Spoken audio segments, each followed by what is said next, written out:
23장 1절서부터 11절까지 말씀드리겠습니다.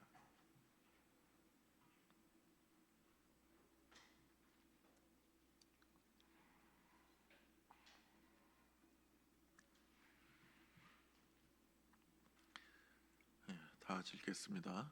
바울이 공의를 주목하여 이르되 여러분 형제들아 오늘까지 나는 범사의 양심을 따라 하나님을 섬겼노라 하거늘 대제사장 아나니아가 바울 곁에 서 있는 사람들에게 그 입을 치라 명하니 바울이 이르되 회치란 담이여 하나님이 너를 치시리로다.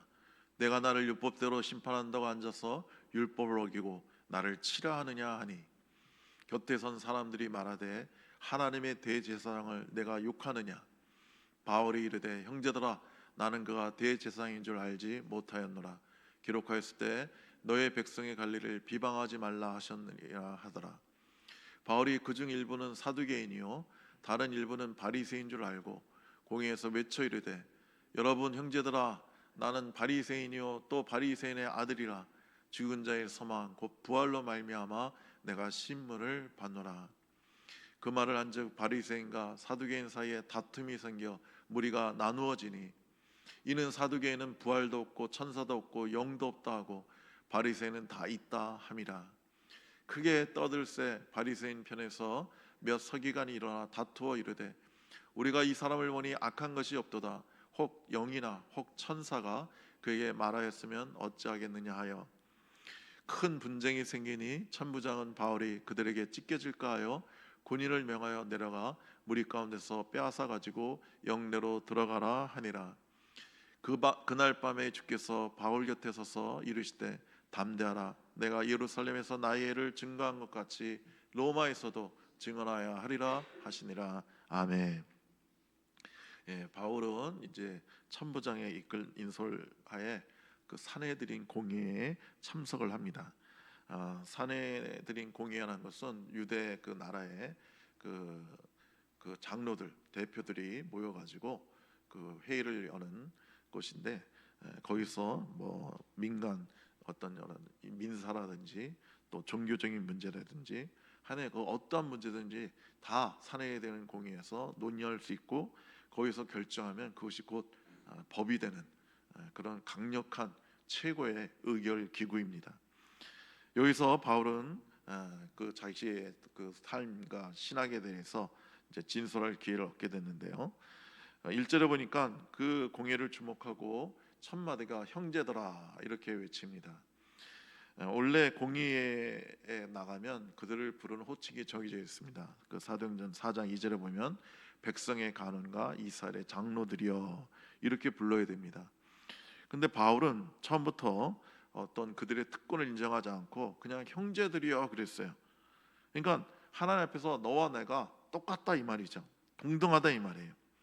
어떻게 보면 조금 도전적인 자세죠.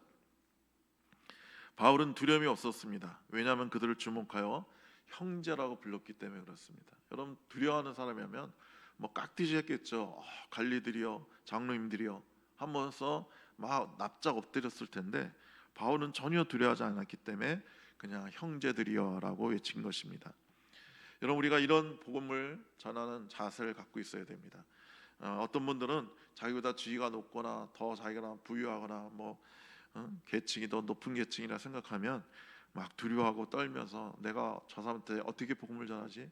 나보다 더 부자고 나보다 더 똑똑하고 나보다 더 상류층인데 이런 생각을 하는데 여러분 그런 생각을 우리가 가져서는 안 되겠습니다.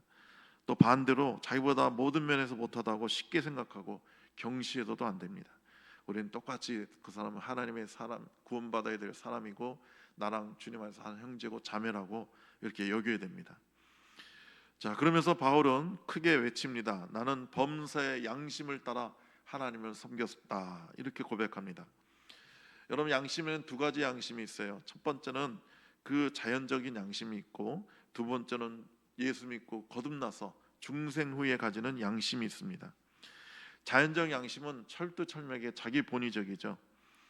중생 후의 양심은 그리스도를 표준으로 한 양심입니다. 그러니까 그의 양심의 기준은 오직 예수예요. 여기서 바울의 양심은 중생 후의 양심을 말하는 것입니다. 그러므로 공회원들의 인본주의적 양심과 그리스도를 중심하는 영적 양심 사이에 엄청난 차이가 지금 드러나고 있는 것입니다.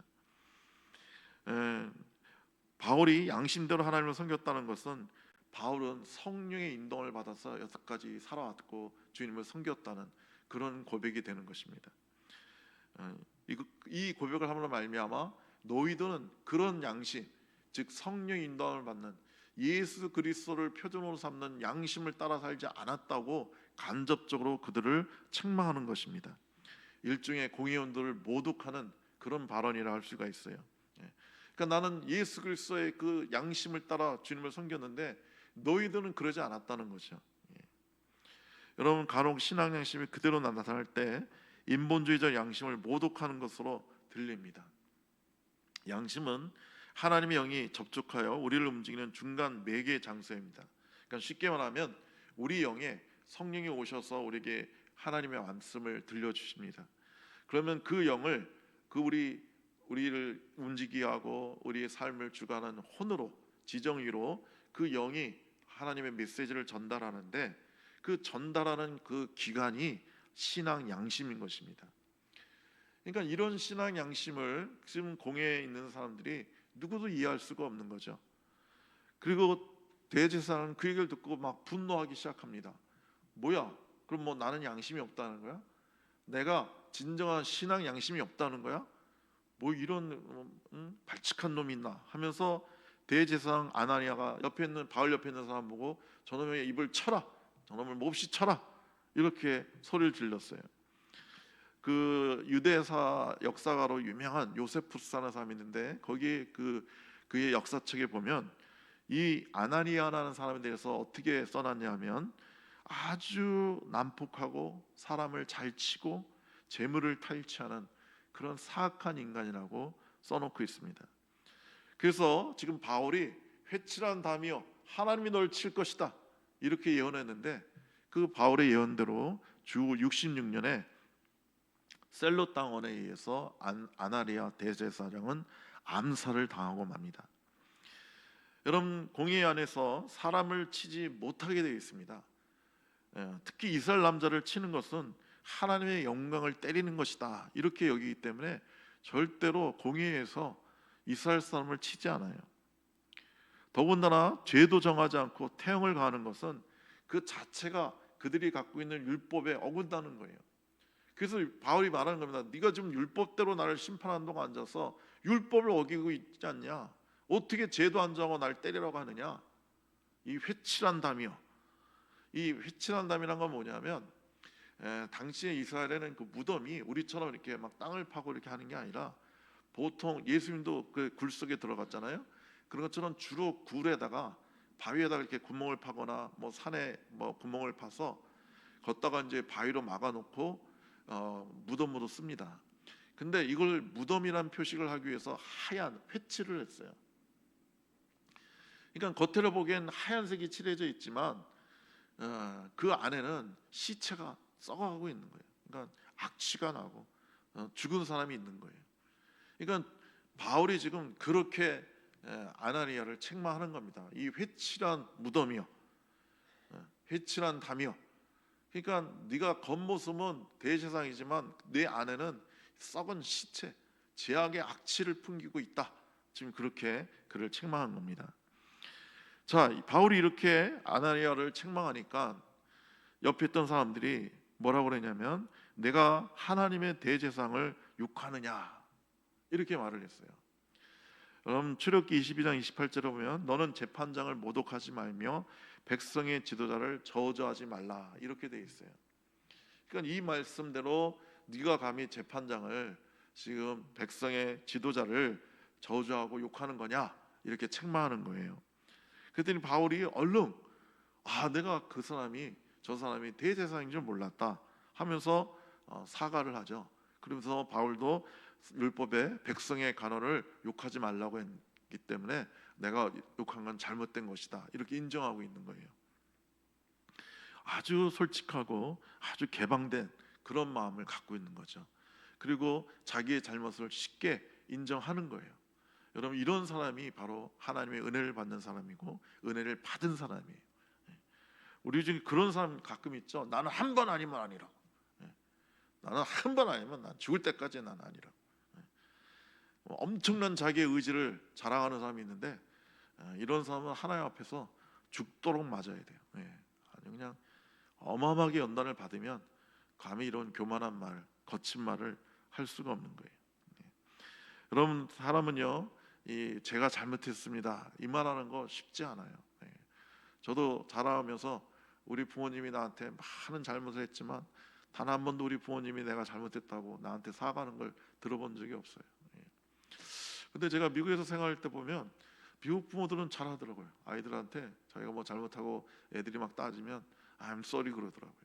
예. 그참 지금 기독교 문화라고 생각합니다. 그리고 아이들도 늘 그걸 가르쳐요. 땡큐 하라고. 내가 뭐 옆에 아저씨가 뭐 사탕 같은 거 주면 뭐 너 잊은 거 없어? 이렇게 말하면서 땡큐 해야지 하면서 땡큐를 늘 가르칩니다. 그래서 제가 미국에 살다 보면 I am sorry, thank you, 뭐 excuse me 이런 얘기가 하루 종일 뭐 쉽게 들릴 수가 있습니다. 여러분, 우리가 이렇게 솔직하고 그 다음에 겸손해야 성령의 능력을 받습니다.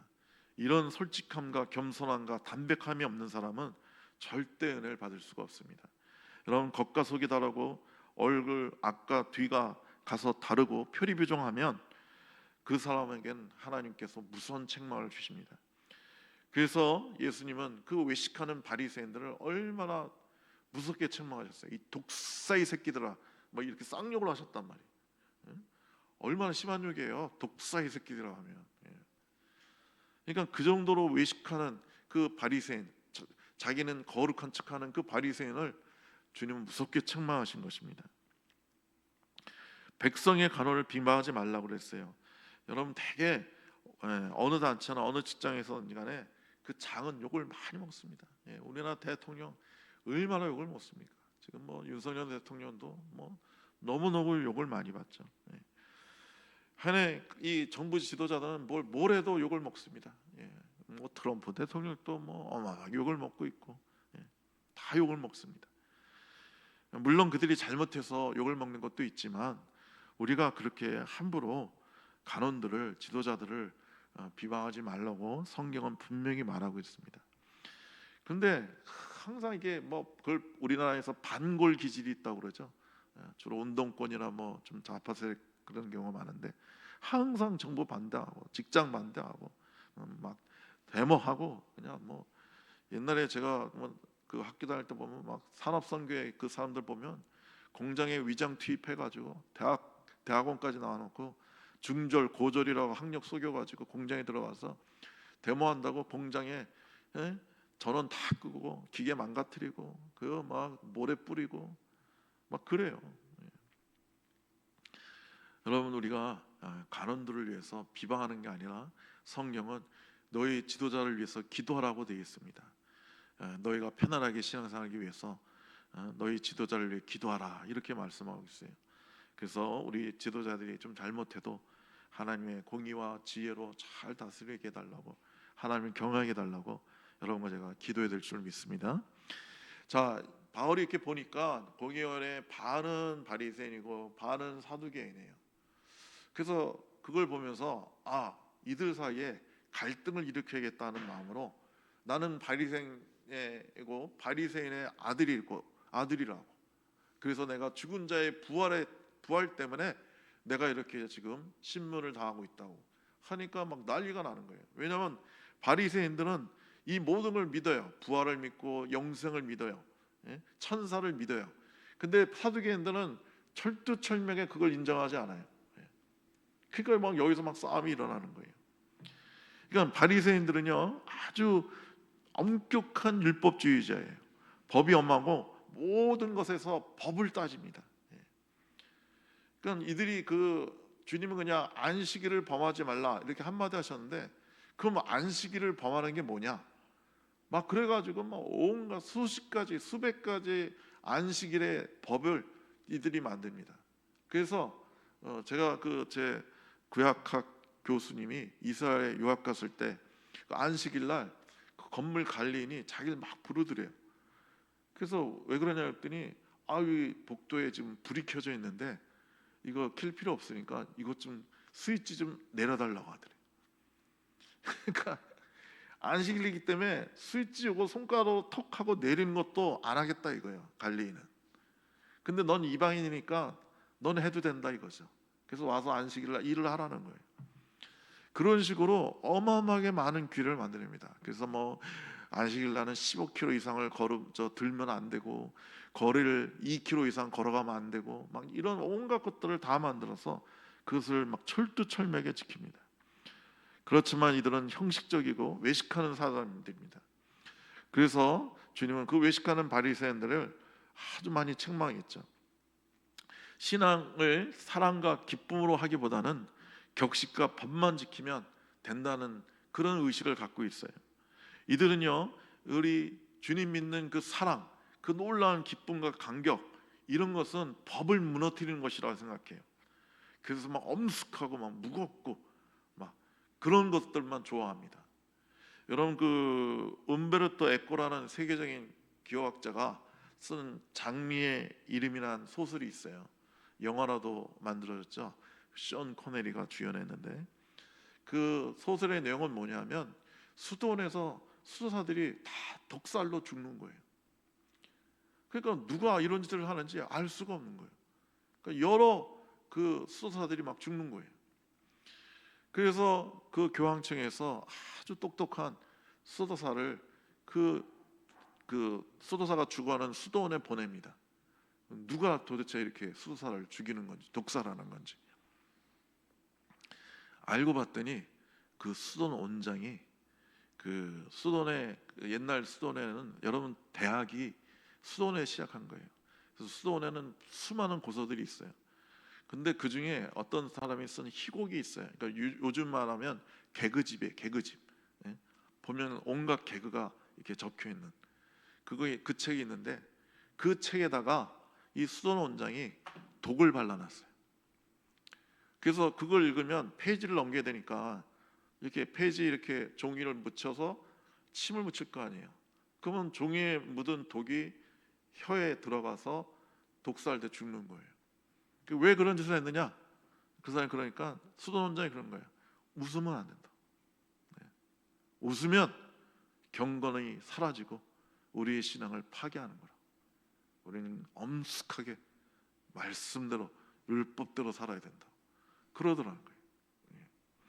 그러니까 그런 무시무시한 생각들을 이 바리새인들은 갖고 있었어요.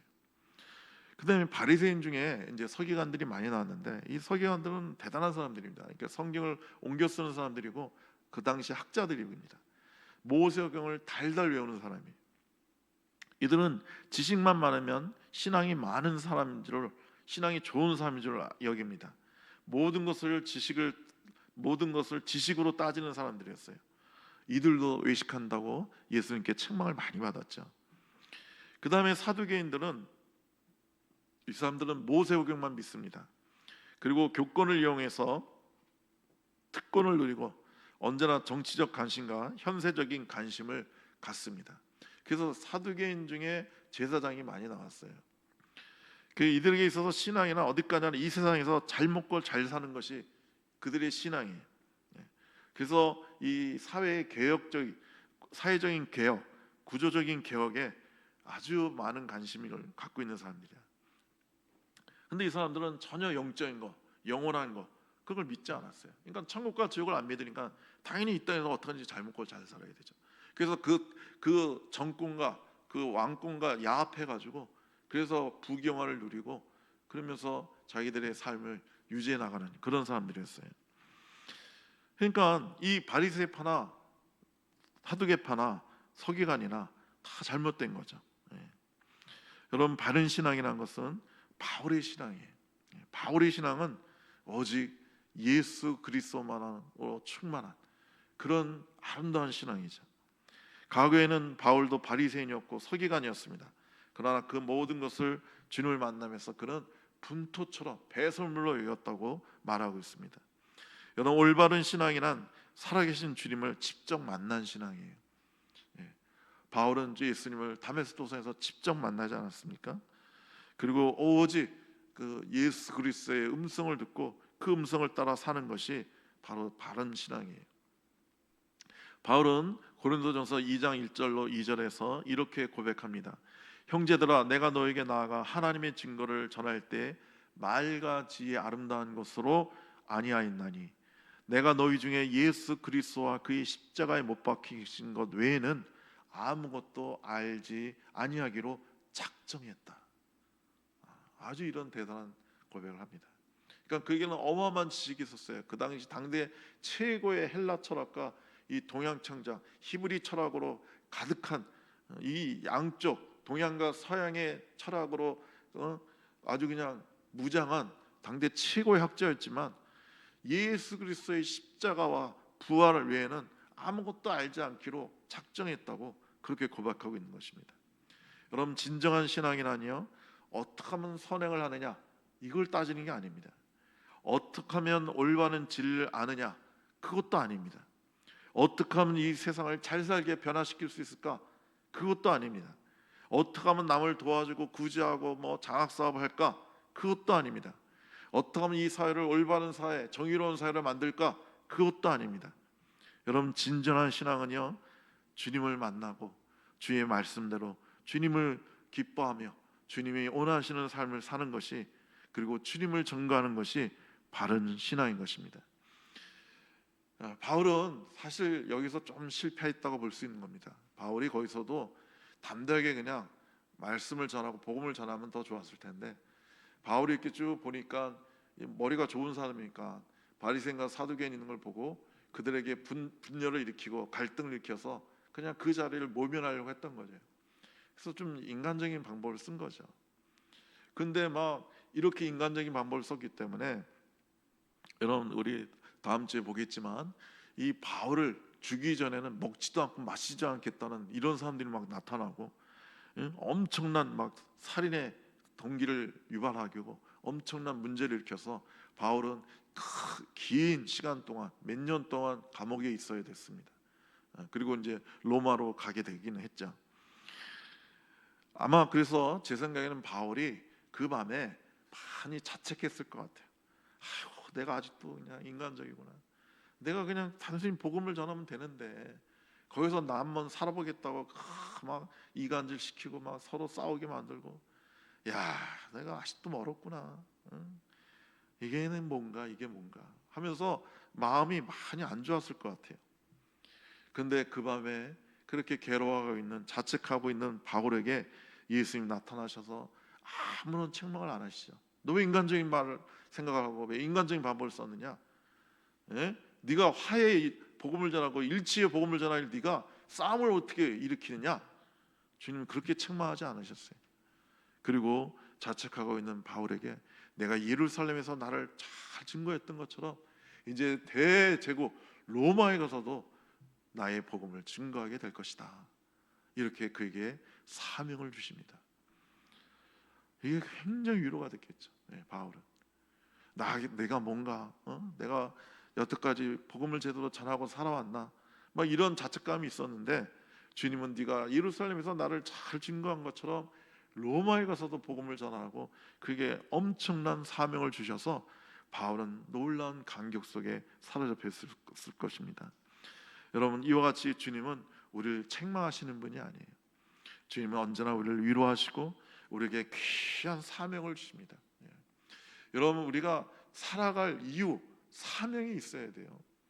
여러분, 사람이 내가 왜 살아야 될지, 무엇을 위해서 살아야 될지 이런 확실한 비전과 사명이 없으면요, 그 사람의 삶은 무한히 망가집니다.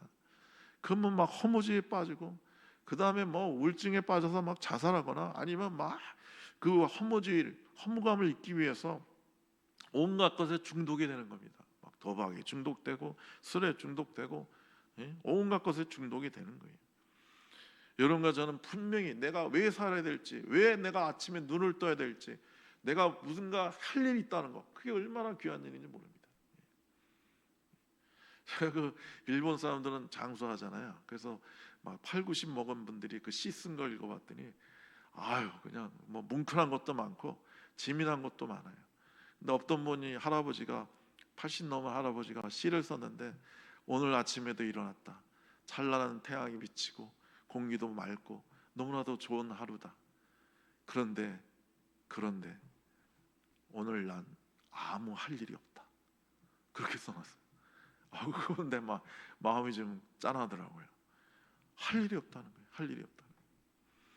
여러분, 하루를 살면서, 1년을 살면서, 평생 살면서 할 일이 없다는 거, 내가 이루어야 될 일이 없다는 거, 이건 너무 불행한 겁니다. 여러분과 제가 할 일이 있어도 여러분, 이렇게 영원한 생명을 살리고 죽은 자를 살리는 이 일, 이 복음을 전하는 일, 이 아픈 사람들을 치유하고 위로할 수 있는 것이 내 할 일이 된다면 얼마나 좋겠습니까?